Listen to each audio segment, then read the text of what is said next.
Alright, so usually I would hop on the camera for a scripted video, but I don't want to edit that kind of video, so you just kind of get the sound of my voice with some images and video or whatever I end up coming up with the final product for this. So as I'm writing this, I'm about one Sunday away from the finale of HBO's newest race-related drama, Lovecraft Country. And I must say in my personal experience that it is a conflicting experience as a viewer. It's the only show I've seen where the accompanying podcast is almost required listening in order to understand what themes and messages that they're trying to convey in the show. I also recently experienced the most recent Tales from the Hood film, as well as the recently released Janelle Monáe-led film, Antebellum. With that in mind, what the hell is going on with black horror? Now, these three specific pieces just so happen to all be out around the same time period, and given the fact that it is spooky season, October, I just kind of wanted to give some thoughts and maybe highlight some points of my own ignorance, because I'm more than willing to accept the fact that maybe I'm just missing some things here with what's been going on with TV and films that are focused on black horror. So, historically, black people in the horror genre of film have had an interesting relationship. From the introduction of cultural takes in the blaxploitation era to traditional horrors like Candyman, and to an extent the original Tales from the Hood, to even now with the rebirth of black horror, with Jordan Peele seeming to be the unintentional figurehead for the current state of the genre, with a pretty damn good social cultural thriller and a fascinating follow-up. Not perfect, but I enjoyed Us for what it was. Now, me not being an expert in the genre nor an experienced critic, I just come at this from the perspective of someone who's a viewer. The consumer, essentially. And with that in mind, at least recently, I'm kind of left disappointed with the execution of these recent projects. That's not to say that there's no good black horror since Get Out, but, it does feel like there's been a mark missed on the messaging that is being attempted with these other narratives. I'll try and explain it the best I can by breaking down each one. Now, not all, but many of the black horror and thriller films made exist as a sort of commentary from or on the black experience primarily in America, as well as an exploration into other topics that are less talked about within our own community. I think a great example of that is the original Tales from the Hood, a film that used horror as a lens on both the micro and macro scale that examined both internal and external problems that were affecting the black community at the time. Flash forward to 2020, where after a very poorly received sequel, we now have Tales from the Hood 3, which I'm about to spoil the shit out of, so continue at your own leisure, or just skip ahead to the next one. So Tales from the Hood 3 is better than 2, but not by much in my opinion, because whatever it was trying to say with its short stories, it doesn't say particularly well. Now, on its own, it's fine. Serviceable effects, laughable to competent performances, average narratives, each story is just fine, but usually left me saying either, oh, that's it, or what was the point of that? Other than to push the mystery of Tony Todd and this little girl kind of swapping stories. So let's kind of go through them just really quickly, briefly, and kind of what I got from it. So the first tale is of a greedy landlord who needs to evict this last family to sell a building, and how after a botched arson job, he's haunted by their souls. Which, it's an interesting setup that I thought would kind of include some sort of commentary about greed and capitalism, and the ways that some, especially some black men, will sacrifice their morals and connection to the community for money. But that wasn't really the case.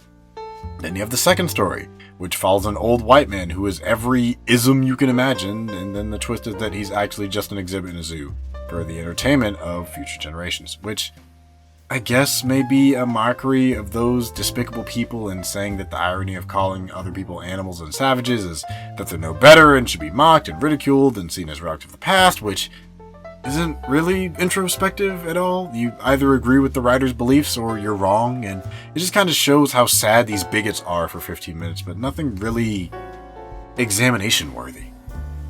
The third story focuses on this singer who essentially just gets skeleton keyed by a producer. If you haven't seen the movie Skeleton Key from 2005, then you wouldn't get that reference.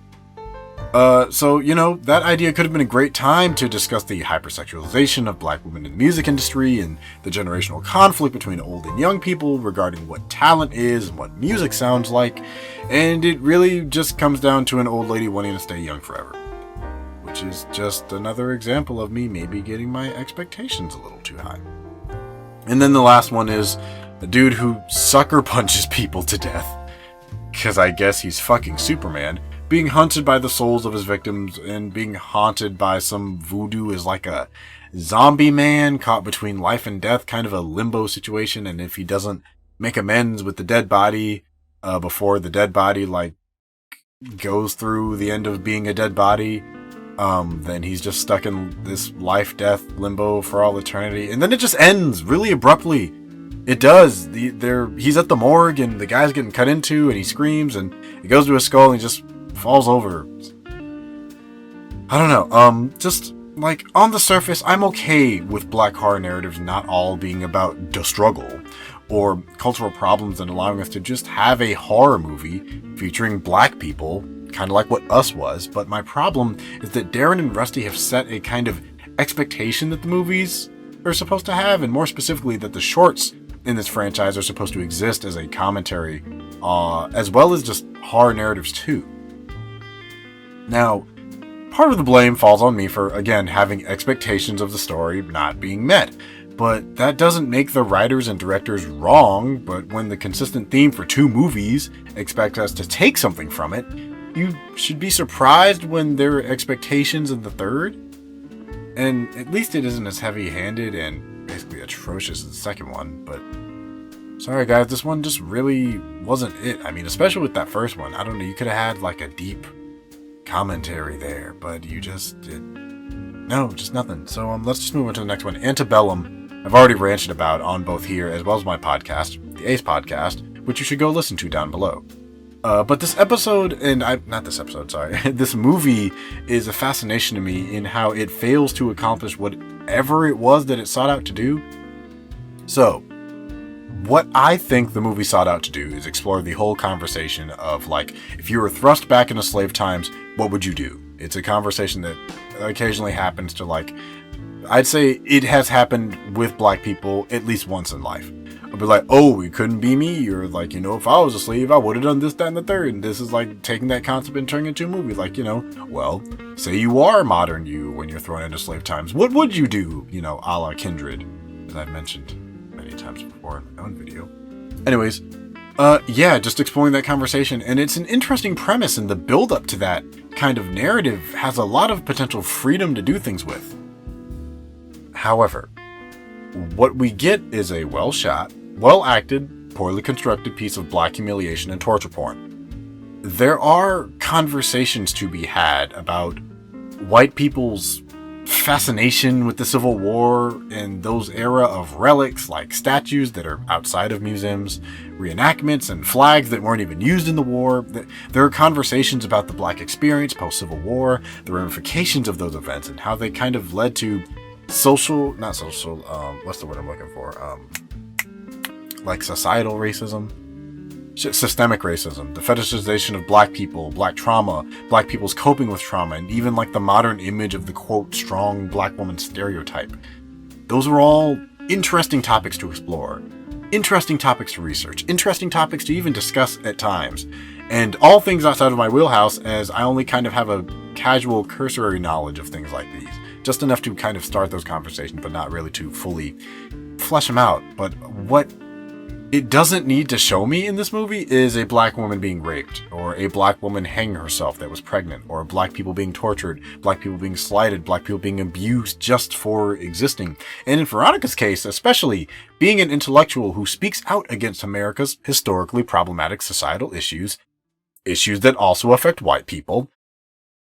It's just something that doesn't really need to be seen, especially with a specific character who's kind of this mouthpiece for this political ideology, which even if I agree with it, they still write her to come across as obnoxious and not nearly as sympathetic as I think they really want her to be in a lot of regards, which doesn't counterbalance with all of the atrocities that she kind of experiences.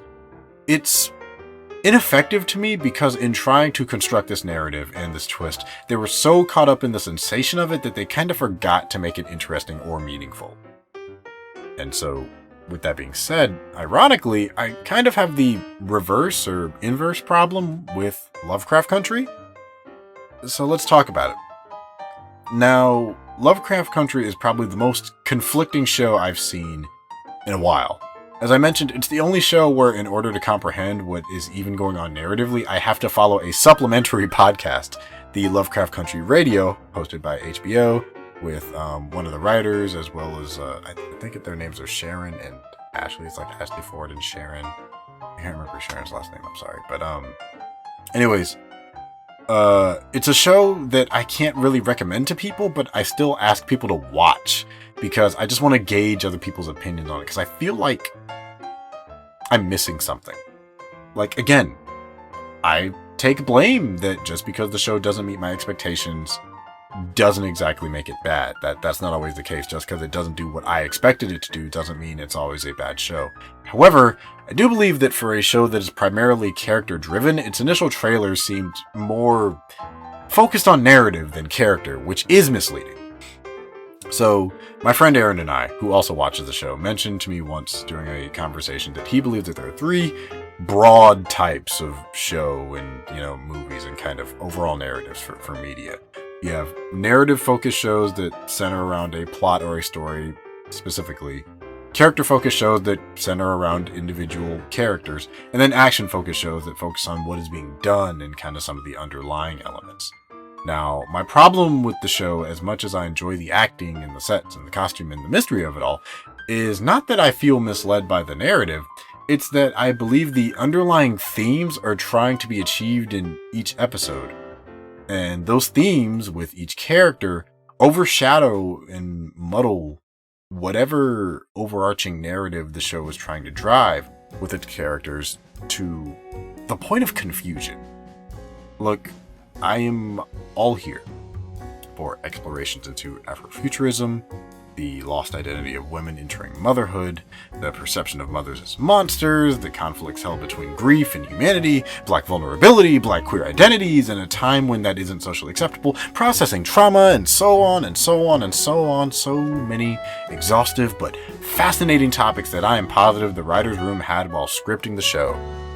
Like a 2-hour conversation about whether a person would smack somebody in the face or smack a coke out of their hand. But with that said, I also want a level of coherence to these themes and narrative aspects that don't feel like they're coming from a place of pretentiousness, almost.